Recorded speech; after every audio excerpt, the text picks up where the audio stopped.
Está no ar o Memória BC, um programa de entrevistas com pessoas da comunidade para resgatar histórias de Balneário Camboriú.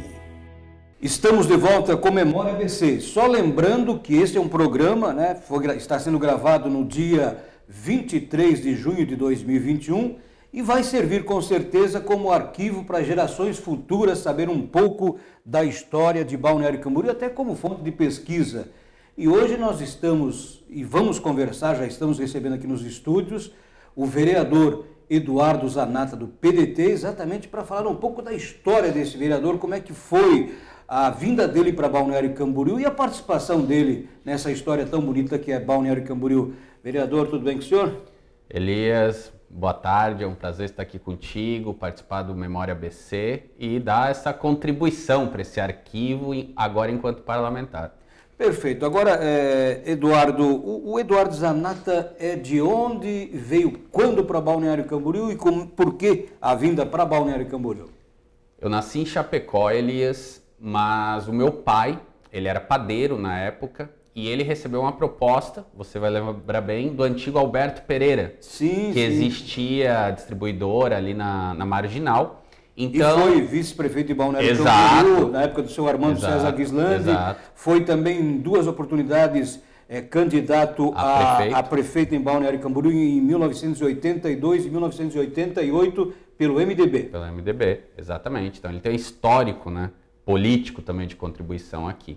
Então ele recebeu um convite, eu tinha 3 anos à época, e ele veio morar aqui.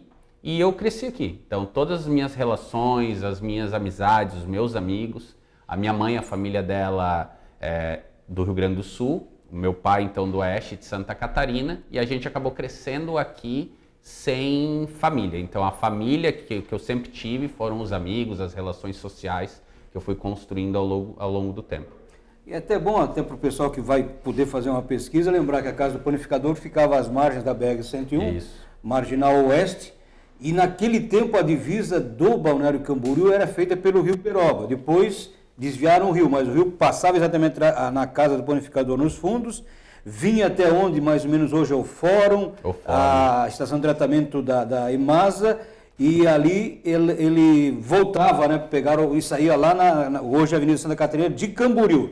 Mas depois fizeram um negócio ali, cortaram direto. Por isso que às vezes ainda laga aqui. Alaga aqui. Aqui nessa região onde está a Câmara de Vereadores. Que era um grande, vamos dizer assim, um grande mangue. Sim. Muito bem. Eu sempre gosto de lembrar que quando na época de verão, era Casan, a época não era EMAS ainda, aí faltava água lá no Rio Camboriú, ou a maré baixava e começava a vir uma água salobra e dava até choque. O que acontecia? Eles pegavam essa água dessa bacia que ficava aqui, atrás da própria estação de tratamento, que era uma água mais pura. O Rio Peroba não tinha essa lambança que tem hoje, e vinha um ribeirão que começava na Marginal Leste, passava ali pela rua 600 e entrava ali mais ou menos onde é o shopping Balneário, e se encontravam aqui, que era um afluente, vamos dizer assim, do Rio Peroba, que hoje não temos mais, Sim. Infelizmente, Infelizmente.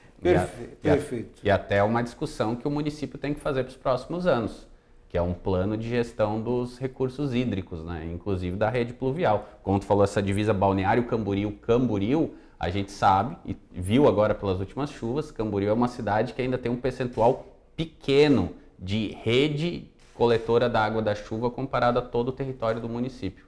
Perfeito. Tá, veio o seu pai, o nome do pai? Célio. Seu Célio veio então para a Casa do Panificador. Veio para a Casa do Panificador e aqui eu acabei crescendo, como eu falei. Acabei saindo para estudar, então tive algumas oportunidades, Eu gosto sempre de ressaltar o valor que a gente precisa fazer a defesa da educação aqui hoje enquanto vereador, mas também oportunidades que me levaram alguns momentos para fora do país, para outros estados, mas nessa linha sempre indo e voltando, residindo em Balneário Camboriú. Perfeito.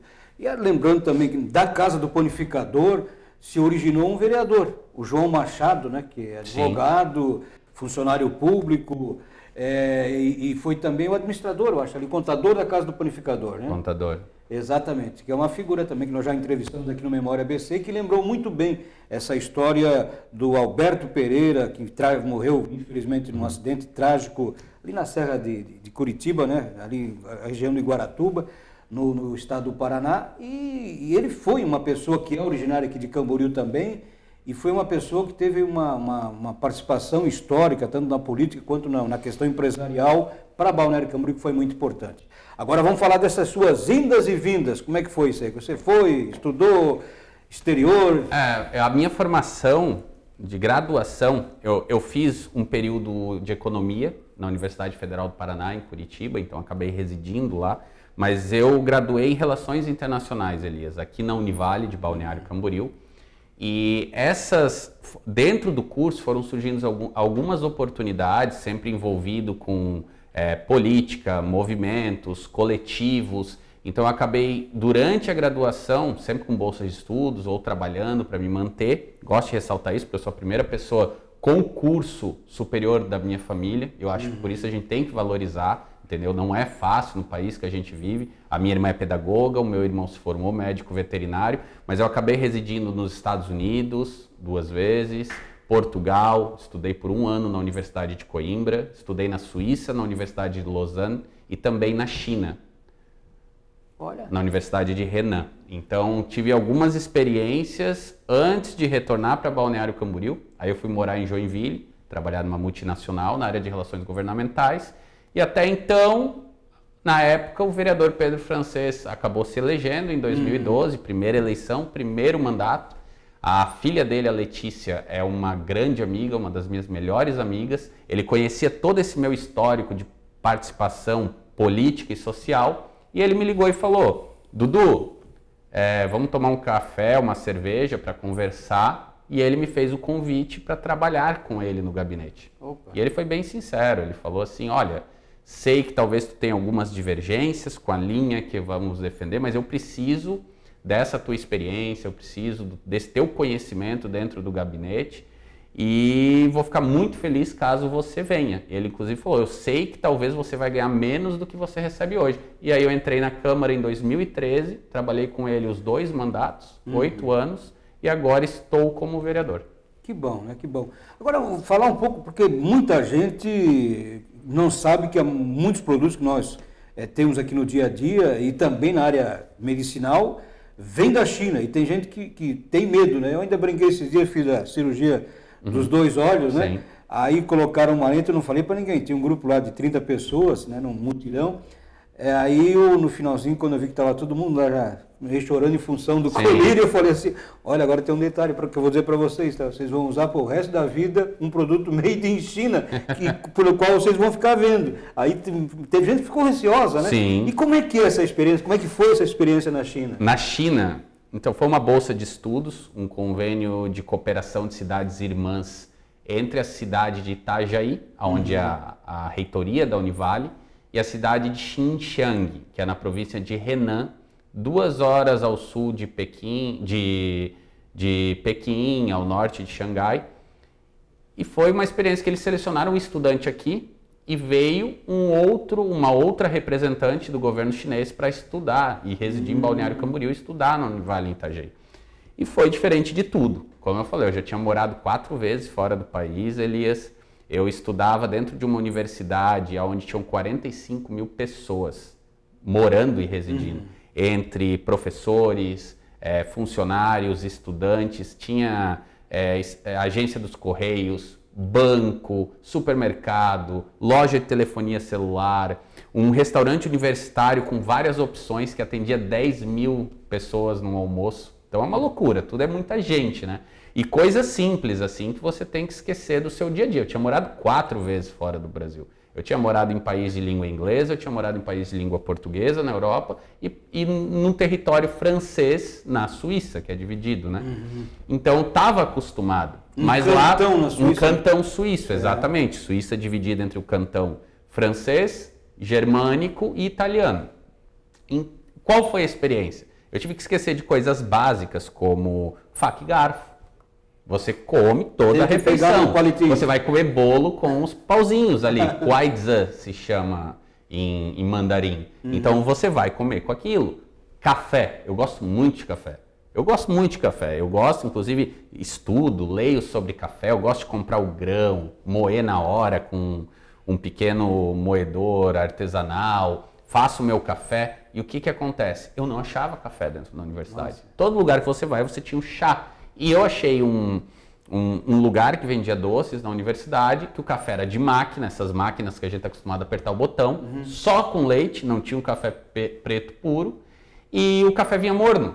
O chá fumegando e o café morno. Eu achava engraçado, mas comprava. Mas isso eu estou falando dentro da universidade, numa província, Elias, que fique bem claro, numa província onde não tem muito a incidência ou estrangeiros ocidentais. Não tem. Os meus colegas, os internacionais, vamos dizer assim, eram coreanos, japoneses, mas se você vai para Xangai, se você vai para Guangzhou no sul, Hong Kong, Pequim, são todas cidades, Beijing, né? São todas cidades cosmopolitas, que você tem de tudo, você tem um mundo lá hoje.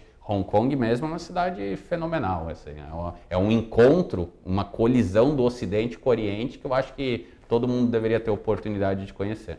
Mas lá no dia a dia, na conversa, o mandarim, você já tinha alguma coisa? Não, estudei 6 meses aqui, quando eu cheguei lá eu vi que eu não sabia nada, não sabia nem dar oi. Então, nos primeiros dias eu não queria sair almoçar sozinho, porque eu pegava o menu, eu não sabia o que eu ia comer, todos os ideogramas. Então eles destacaram uma professora jovem, assim, para me ajudar com o idioma e para me levar a almoçar, para saber que eu estava comendo frango, batata. Então foi uma experiência bem engraçada. E tem um problema, dentro do restaurante universitário, a gente tinha um cartão, que você usava esse cartão como se fosse um cartão pré-pago. Você carregava e esse cartão você passava nos sensores para pagar todos os serviços dentro da universidade. Então eu chegava lá no restaurante universitário, eu não sabia se era o meu pedido ou não que estava vindo. E não tinha fila, todo mundo meio aglomerado ali, esperando o seu prato. Quando eu via que alguém demorava um pouco mais para tirar o prato do balcão, eu percebia que era o meu prato que eu ia comer. Aí eu só passava o cartão e pegava para descontar o valor. Então eu falava, meu Deus do céu, que loucura. Que loucura. É uma experiência que tu tem que aprender a se virar, viajar sozinho. Peguei ônibus, fui visitar um amigo que eu fiz no interior da China. Ele ficou muito feliz que ele queria me convidar para conhecer a casa dele, da família dele. E a China tem grande parte da sua população ainda rural. É uma potência política, econômica, militar. E eu fui para o interior, plantações de arroz. Ele mora numa vila, isso era 2011, ele ainda não tinha água encanada dentro de casa, a água era de poço. Lindo o cenário. Subi uma montanha onde tinha para ver os monges budistas de manhã. E ele me levou lá. Eu peguei o ônibus, eu não sabia se eu ia parar no lugar certo. Eu ia o tempo todo com o papel, com o nome da cidade e mostrando para o motorista. Aí quando ele entrou numa vilazinha, ele parou assim na estação, ele falou, é aqui. Ele foi lá, me apontou e falou, é aqui que tu desce. Eu desci e encontrei ele. Mas peguei um ônibus sem saber se eu ia conseguir parar no lugar certo. E no letreiro tava... Não, é tudo com ideograma, né? É tudo com ideograma, tudo em chinês. Então eu me viro, falo espanhol bem, falo inglês fluente. Sim. Então... lá Hong Kong tem em inglês é muito Sim, raro, não, Hong Kong não tem problema algum. É uma coisa à parte. E o Macau também, acho que é... Macau. Só que Macau eu estive em Macau, né, colonização portuguesa. É fenomenal, porque quando eu estive em Macau, eu estava 4 meses sem falar uma palavra em português. Hoje é muito fácil você enviar um áudio para o teu amigo, fazer uma chamada de vídeo, mas então eu conversava com os meus amigos por SMS. E quando eu peguei o ferryboat para ir até Macau, e antes de chegar, Macau tem uma alfândega própria, me deram um cartão em chinês e português para dizer da onde eu estava indo, como eu ia entrar. Eu fiquei até emocionado, eu lembro assim, porque eu comecei a escrever em português. Aí eu entrei em Macau, parecia que eu estava em Lisboa ou Coimbra. Ou na Igrejinha da Penha, no Rio de Janeiro. Porque as ruas de ladrilho, as placas todas em português na esquina, Igreja Nossa Senhora da Penha. Então uma igrejinha. Na China você olhar e ver uma igrejinha, como nós estamos acostumados, de pedra no alto da cidade. Só que ninguém fala português, só dentro da universidade. Aí os portugueses operaram o sistema educacional de forma diferente dos britânicos em Hong Kong, que incluíram a língua no ensino fundamental, o idioma. Perfeito. Olha, é uma experiência, imagina uma faculdade, uma universidade com mais de 40 mil habitantes, na nossa região tem cidades que não tem essa população. Correto. Então são experiências, assim, são experiências que eu acredito que eu sempre tive um pouco dessa veia, tanto que ano passado eu não me via candidato, gosto muito de política, gosto de trabalhar com coletivos, sou formado na construção da política de juventude, tanto nacional quanto municipal aqui, e presidi o Conselho Municipal de Juventude em 2014, então gosto muito disso, mas eu me via participando enquanto sociedade civil, eu não me enxergava na linha de frente como candidato ou como vereador. Então no ano passado tive essa oportunidade, primeira eleição, eleito, e agora eu acho que essas experiências estão até me ajudando a lidar com toda a relação política. É uma coisa que o pessoal às vezes não entende, o leigo, né? Por exemplo, na China, a gente está dando um exemplo aqui, é até bom discutir no momento que se fala muito mal da China, né? Que nós temos empresas brasileiras que têm sede na China. Não, mas fala mal aonde? Eu não vejo isso. A China hoje é o maior parceiro comercial do Brasil. O que mais compra do Brasil. A empresa que eu trabalhava em Joinville, ela é uma multinacional que todo mundo conhece, ela tinha uma planta na China. Então a maioria das empresas brasileiras, desde os anos 90, os grandes grupos, têm relações fortes com a China.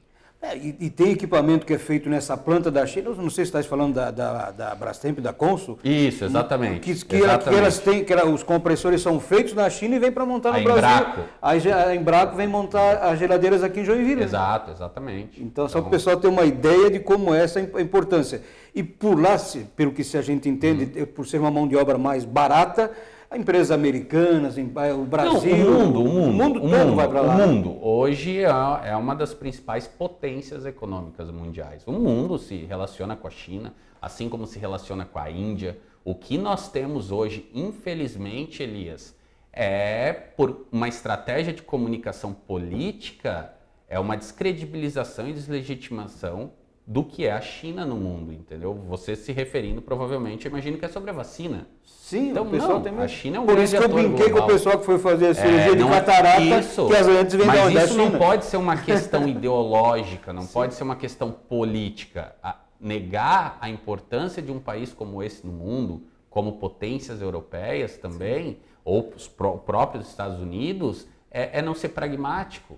É negar você colocar o Brasil se relacionando e tendo uma construção diplomática com os principais atores. Para a gente não ficar isolado como estamos hoje, por exemplo. É um país com territorialmente tamanho do Brasil, praticamente, 1 bilhão e 400 milhões de habitantes, né? Então, um potencial é fabuloso. Mas vamos conversar de outra coisa também. Você na Suíça também morou, né? Sim. Aí, por exemplo, nós temos um exemplo claro aqui de uma menina que fez, hoje uma senhora já, né? Que inclusive é nossa patroa ainda, né? Do Mauro, ali, que inclusive está conosco na mesa de corte ali do programa para televisão. Maurão. Ela estudou lá e uma vez ela tive a oportunidade de ouvir dela, de que no local onde ela fez turismo e hotelaria, lá na Suíça, na faculdade que ela estava, o que orientaram? Olha, quando você for no centro, na cidade, aqui uma região que o pessoal preserva muito a cultura, então não procure falar na tua língua, procure falar no linguajar que eles são deles, típico do dia a dia. Ela disse que por isso ela aprendeu muita coisa também na questão do idioma, né? Sim. Na Suíça. Mas eu acredito, Elias, que isso aconteça em todos os lugares. A minha dissertação de mestrado é sobre a migração haitiana aqui para Balneário Camboriú. Eu fiz na UDESC, em Florianópolis, na FAED, na Faculdade de Ciências Humanas. Então eu faço um mapeamento de como se estabeleceu esse fluxo aqui na nossa cidade e quais as principais demandas e a proposição de política pública para os migrantes que aqui estão. Hoje a gente tem um fluxo de venezuelanos, por exemplo, e as coisas não acontecem ao acaso. Então eu relato ali quais foram os motivos e como vieram. E uma das principais dificuldades, a primeira para qualquer migrante, a situação de vulnerabilidade é o idioma. É o não conseguir se comunicar. Claro que se alguém vir falar comigo e com você, no nosso idioma em português, a gente vai ter muito mais facilidade e a relação vai ser diferente do que se a pessoa arranhar qualquer outro idioma, um espanhol ou um inglês. Claro. Eu acho que é isso que a gente tem que ter essa mentalidade. A forma como a gente vai receber, como eu falei, eu vim de Chapecó, entendeu? Muitos cidadãos aqui, balneo-camboriuenses, vieram de outros municípios, de outros estados. Então a gente percebe que o acolhimento é importante, independente da nacionalidade. Sim. Se nós temos essa dificuldade internamente no Brasil, né? O que se fala no norte tem coisas diferentes daqui do sul e vice-versa, né? Sim. Os últimos dados, se você pegar do censo de 2010, a população não nascida em Balneário Camboriú, qual tu acha que é a maior população de fora em Balneário Camboriú? Vou te dar um exemplo. Gaúchos ou paranaenses? Hoje eu acredito que seja mais paranaense. Acertou? Muita gente acha que os gaúchos são maioria na cidade. Aqui teve ciclos, né? Exato. Tivemos os rio-sulenses, os lagianos, primeiro o pessoal que veio do Vale também, do Blumenau. E entramos na migração. Vamos pensar Balneário Camboriú sem a contribuição dos argentinos nos anos 90. Para o turismo, para construção civil, compra de imóveis. Como a gente consegue pensar o desenvolvimento da cidade sem a integração da comunidade argentina que aqui está? Então a gente vê que soma. Se a gente tiver uma política de acolhimento, soma para o desenvolvimento econômico da cidade. E o que o vereador Eduardo Zanata falou é uma coisa muito simples, né? Quando os primeiros haitianos ou haitianas, né, que chegaram aqui, eu brincava, né? Com uma coisinha que a gente se lembra em francês, assim, très bien, mademoiselle, merci. Sim. Aí eles ficavam animados. E a pessoa fica feliz, sabe? Ela a pessoa está tentando, porque não é fácil, Elias. Estão tentando se comunicar, estão tentando me trazer a informação. Agora imagina você nessa situação precisando acessar os serviços de saúde, de educação, poder público, que muitas vezes o morador me liga, o poder público não está estruturado, a gente está evoluindo, mas o poder público não está estruturado para atender uma demanda do morador aqui da cidade. Agora imagina se você é estrangeiro e tem uma dificuldade com o idioma. É pior ainda, você se fecha, você se retrai. Como eu falei que às vezes eu não queria sair almoçar na China, eu aposto que muitas pessoas ficarem passando mal em casa ao invés de tentar o atendimento no hospital. Porque não sabe se expressar, não sabe comunicar. Agora em Portugal a experiência foi diferente. Diferente. Portugal a gente vê que a gente aprendeu muita coisa com eles, né? E o nosso do litoral, então, comida boa, se quiser falar de comida, meu Deus do céu. Comida boa, sente parte, sabe? Aí você percebe as raízes, os costumes, como a gente se organizou e a gente tem muito da colonização portuguesa aqui, como lá a integração é muito mais fácil para nós. E eles estão acostumados com os brasileiros, que são uma grande comunidade estrangeira no país. Então vamos dar uma piadinha aqui, né? O cidadão perguntou, você come cuscus? Disse, não, como com as mãos mesmo. Mas são... Cuscuz que sim. Mas são diferenças, entendeu? Um amigo meu, se eu falar, estou a apanhar o autocarro, será que todo mundo entende que eu estou pegando o ônibus? Eu, por sacanagem, dizia... É o mesmo idioma? Quando eu pegava uma fila extensa no Brasil, e alguém ligava, eu sempre digo assim, não, estou aqui na bicha do Bradesco. Sim, na fila. Na fila. Exatamente. Até agora, hoje de manhã, eu falei com um amigo meu, foi meu colega, ele é português, atualmente ele trabalha para a União Europeia e mora em Varsóvia, na Polônia. E ele estava agora se preparando com os amigos, todos vacinados, para ir para o jogo da Eurocopa, que Portugal joga daqui a pouco. Sim. Então eles estavam indo para o estádio assistir o jogo da seleção portuguesa. Olha, que coisa de louco. Então é muito legal. Essas relações que eu falo, até hoje eu levo comigo, eu construo isso. E eles, no resumo, Popuska, falam polonês, não? Não, polonês ele não fala ainda. Eu sei alguma coisa que eu morei no sul do Paraná e ali tem... tem uma comunidade grande. Aí na Mar você tem que se acostumar também, né? Tem uma comunidade grande. Aí, sempre quando alguém queria falar em polonês, no resumo Popuska, que é não sei falar nada em polonês. Como a gente fala, os alemães também, Blumenau, por exemplo, nicht spreche Deutsch, né? Não sei falar nada em alemão. Tem que se virar, né? Tem que se virar, tem que dar um jeito, tem que dar um jeito. Que está nessa profissão, tem que dar um jeito. De jornalista, e você até como graduado no comércio exterior, tem que estar sempre tirando, dando uma tiradinha, né? E nos Estados Unidos? É diferente também já, né? Também é diferente. É uma sociedade parecida com a nossa, né? Muito, a gente adotou essa sociedade do consumo, do trabalho, a forma de relacionamento. Então a organização é outra, essa mentalidade do tempo é dinheiro. Então a gente tem muito isso de tentar se inspirar nos Estados Unidos para ser uma grande sociedade de consumo. O Brasil tem muito isso na economia, no dia a dia, nas relações.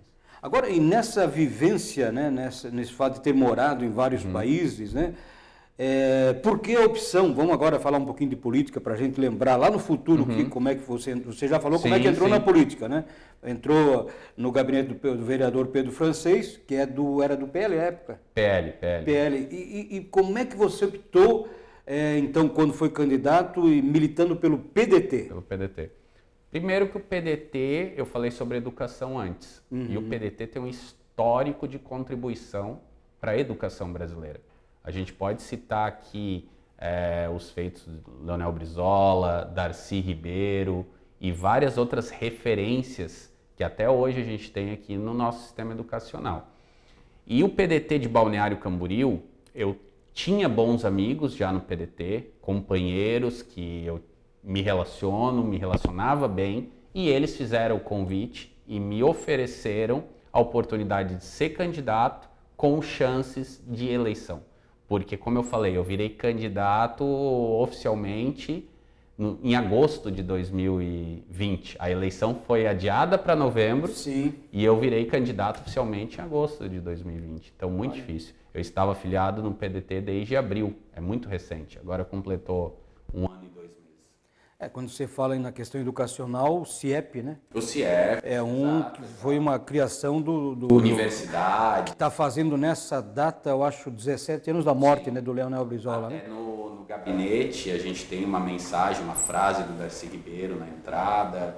A própria é uma pessoa que eu me inspiro muito, autor de um livro para mim que é livro de cabeceira, que é O Povo Brasileiro, que fala um pouco sobre toda essa miscigenação que a gente tem e o que a gente é enquanto sociedade. Então, eu tenho essa relação assim fraterna com o partido.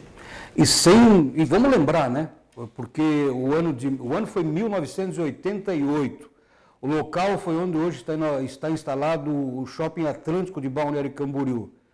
E haviam vários candidatos na disputa, mas a presença do Leonel Brizola aqui em Balneário Camboriú num comício que reuniu o Leonel Pavan do PDT e o Aristo Pereira do PT, inverteu a eleição e deu vitória ao Pavan e ao Aristo. Isso, exato. E o PDT governou Balneário Camboriú, né? É bom sempre...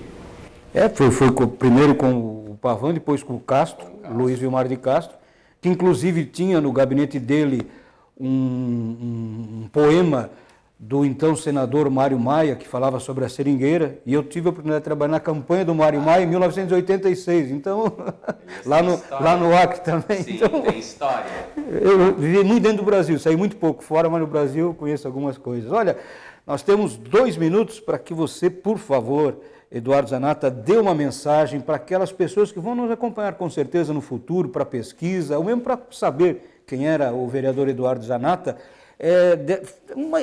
resumindo a sua experiência, qual é o conselho que o senhor dá para esse pessoal que vai nos acompanhar no futuro?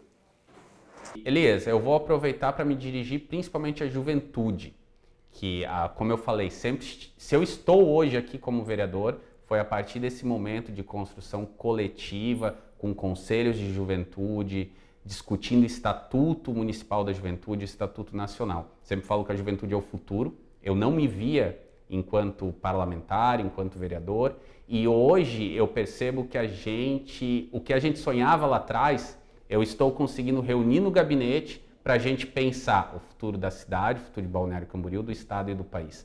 Então, como você disse, eu tive que sair, conheci o mundo, rodei o mundo, voltei para entender que a gente começa no dia a dia, mudando a realidade da nossa rua, do nosso bairro e, quem sabe, contribuir para melhorar a nossa cidade. Então, só tenho a agradecer pela participação aqui no Memória ABC e espero que isso fique efetivamente nos arquivos para que a gente possa lá na frente olhar e perceber essa contribuição. Nós que agradecemos, eu acho que foi um programa que a gente trouxe uma situação bem diferente, de experiência de vida, educacional, profissional, também política, né? Sinceramente, né? Sem desmérito a ninguém, mas dos poucos vereadores, de poucos líderes políticos que eu conheço que tem esse currículo todo, né? Nessas áreas que a gente mencionou aqui. Então, nesse sentido, muito obrigado. Eu que agradeço, Elias. Sempre um prazer falar com vocês e agradeço a toda a TV Câmara. Perfeito. Esse programa, então, Memória ABC, foi gravado no dia 23 de junho de 2021. Um abraço para você que nos está acompanhando hoje, né? Mas também você que com certeza vai nos ouvir no futuro. Até a próxima. Você acompanhou o Memória ABC, um programa de entrevistas com pessoas da comunidade para resgatar histórias de Balneário Camboriú. As entrevistas já realizadas estão disponíveis no portal do Legislativo.